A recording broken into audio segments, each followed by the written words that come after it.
World meditation ડેનો પાછળનો ઉદ્દેશ એવો છે કે ક્યાંકના ક્યાંક આપણે બધા જે ટોટાલિટીમાં હ્યુમાનિટીમાં એક હોપલેસ હોય, એક સિન્સિયર હોય, એટલે હોપલેસ નર્સ હોય, એક સિન્સિયર નર્સ હોય ને એક મધર હોય, તો આપણી સંવેદનાનું લેવલ વધે, આપણી રિસ્પોન્સિબિલિટીનો ભાવ વધે. એના માટે વર્લ્ડ મેડિટેશન ડેએ ધ્યાન દિવસ આપ્યો છે. અને આ ધ્યાન દિવસમાં આપણે ધ્યાન કરશું ને તો જ આપણી સેન્સિટિવિટી વધશે. એટલે શારીરિક, માનસિક, આત્મિક ઉન્નતિ માટે મેડિટેશન એકમાત્ર સોલ્યુશન છે. એટલે આપણે બહુ ઉતાવળમાં હોય ને તો પણ 5 મિનિટ આપણે ધ્યાન કરવાથી આપણી હેપીનેસમાં, આપણી પોતાની આનંદતામાં અને આપણી જવાબદારીમાં વધારો થતો હોય. એટલે 5 મિનિટ કે 15 મિનિટ આપણે કરીને એ ટાઈમનું વેસ્ટિંગ નથી, આ ટાઈમનું ઇન્વેસ્ટમેન્ટ છે અને એનાથી આખું રિઝલ્ટ બદલાતું હોય. એટલે જેને જેને મોટા કામો કર્યા છે ને, મહાત્મા ગાંધીજી એ સમયે આવડા મોટા કામો કર્યા ને, તો એ પહેલાં સવારે ઉઠી અને 10-15 મિનિટ ધ્યાન કરાવતા હતા, એની શક્તિમાં વધારો કરાવતા હતા અને એની રિસ્પોન્સિબિલિટીને વધારતા હતા. એટલે આપણે આ વર્લ્ડ મેડિટેશન ડેમાં આપણે એક સંકલ્પ કરી કે આપણો કોઈ પણ મિટિંગ હોય, કોઈ પણ કાર્યક્રમ હોય, તો આપણે એકવાર ઉદ્ગીત પ્રાણાયામ કરીને તો પણ આપણો અંદરનો દિવ્ય ભાવ જાગે. આપણે મોટાભાગે માઇન્ડથી કામ કરવા ટેવાયેલા હોય, આ સોલથી કામ કરવા માટેનું છે. મહાપુરુષ અને આપણા વચ્ચે ફરક શું છે? એ સોલથી કામ કરતાં આપણે મનથી કરીને આપણે દ્વૈતમાં આવીને ઓલું અદ્વૈતથી થાય, આપણી શક્તિમાં વધારો થઈ જાય. તો આજે આપણે વર્લ્ડ મેડિટેશન ડે નિમિત્તે 3 વાર ઉદ્ગીત પ્રાણાયામ કરી. એટલે આજે કોઈ પણ વસ્તુ ડિક્લેર કરી હોય તો એ નીચે સુધી ઉતારવી પડશે. અને આપણે નહીં અનુભૂતિ કરી તો આપણે બીજાને અનુભૂતિ નહીં કરાવી શકીએ.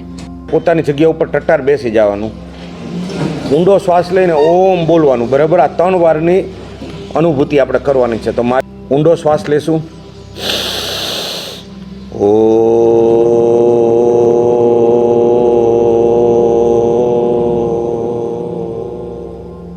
1 મિનિટ માટે ધ્યાન ધરીશું.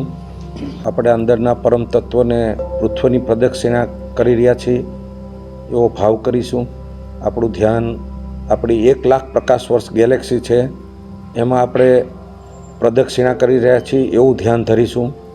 આગળ આપણા 500 કરોડ પ્રકાશ વર્ષ કે જ્યાંથી જોઈ તો પૃથ્વીનો જે ઉદ્ભવ નથી થયો, એ 500 કરોડ પ્રકાશ વર્ષમાં આપણે ધ્યાન કરીશું. એનાથી આગળ 9650 કરોડ પ્રકાશ વર્ષ, એટલે આપણા વૈજ્ઞાનિકો જેને ઓબ્ઝર્વેબલ યુનિવર્સ કહે છે, એમાં અનેક ગેલેક્સીઓ, અનેક આપણા ક્લસ્ટરો છે અને એને ઓબ્ઝર્વેબલ યુનિવર્સ કહે છે, એનું ધ્યાન કરીશું. અને એનાથી આગળ એક અનઓબ્ઝર્વેબલ યુનિવર્સ છે કે જે વૈજ્ઞાનિકો જોઈ નથી શક્યા પણ છે ખરું, જે આપણા ઋષિ મુનિઓ આવા અનંત બ્રહ્માંડોનું ધ્યાન કરતા હતા, એના ઉપર આપણે 10 સેકન્ડ ધ્યાન કરીશું. અને અનંત બ્રહ્માંડમાં જ્યાં એબન્ડન્સ છે, જ્યાં કોઈ એન્ડલેસ છે, ત્યાં આપણા જે પરમ તત્વ હતું, જે આદિ અનાદિકાળથી આપણી અંદર હતું, એને વિલીન કરીશું. હવે અનંતની અનુભૂતિ કરી અને પાછા આપણે આપણા ગેલેક્સીમાં, આપણા પૃથ્વીમાં, આપણા ભારત વર્ષના સુરેન્દ્રનગરના આપણે કલેક્ટર ઓફિસમાં આપણા જે સૂક્ષ્મ શરીર છે એમાં એ તત્વને ફરીવાર એસ્ટાબ્લિશ કરીશું. અને ધીમેથી આંખો, એટલે નવજાત શિશુ જેમ જન્મ થાય ત્યારે કુતૂહલવશ વિશ્વને જોતો હોય એવા કુતૂહલવશ ભાવ સાથે આપણે ધીમેથી આંખો ખોલીશું.